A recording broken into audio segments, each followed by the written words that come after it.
ഇന്ന് പരിചയപ്പെടുത്തുന്നത് beef fry പോലെ ശരിയാക്കിയെടുത്തൊരു സോയാബീൻ ഫ്രൈ ആണ്. അതെങ്ങനെ ഉണ്ടാക്കുന്നതെന്ന് നോക്കാം. അതിനായിട്ട് സോയാബീൻ നല്ലോണം കുതിർത്തെടുത്ത് കഴുകി വാരി എടുക്കുക. അതിലേക്ക് നമുക്ക് മഞ്ഞൾപ്പൊടി, മുളക് പൊടി, ഉപ്പ്, മസാല എന്നിവ ഇട്ട് നല്ലോണം പുരട്ടി വെച്ചതിന് ശേഷം ഒരു പാത്രത്തിൽ കുറച്ച് എണ്ണ ഒഴിച്ച് ആ എണ്ണ ഒന്ന് തിളച്ച് വരുമ്പോൾ അതിലേക്ക് നമുക്ക് ഈ സോയാബീൻ ഇട്ട് ഫ്രൈ ആക്കി എടുക്കണം. അത് നമുക്ക് ഫ്രൈ ആയി എടുക്കുമ്പോഴത്തേക്ക് ഒരു പാത്രത്തിലോട്ട് മാറ്റി വെക്കാം.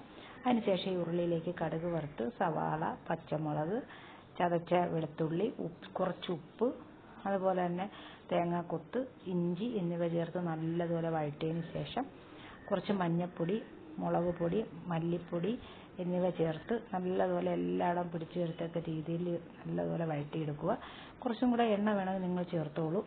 അതിനുശേഷം നമുക്ക് ഫ്രൈ ആക്കി വെച്ചിരിക്കുന്ന സോയാബീനോട് തട്ടിയിട്ട് നല്ലതുപോലെ വഴറ്റിയെടുക്കുക. പിന്നെ മസാല വേണമെന്നുണ്ടെങ്കിൽ മസാലയോ ഉപ്പോ ഒക്കെ ചേർത്ത് അടിപൊളിയാക്കി എടുക്കുക.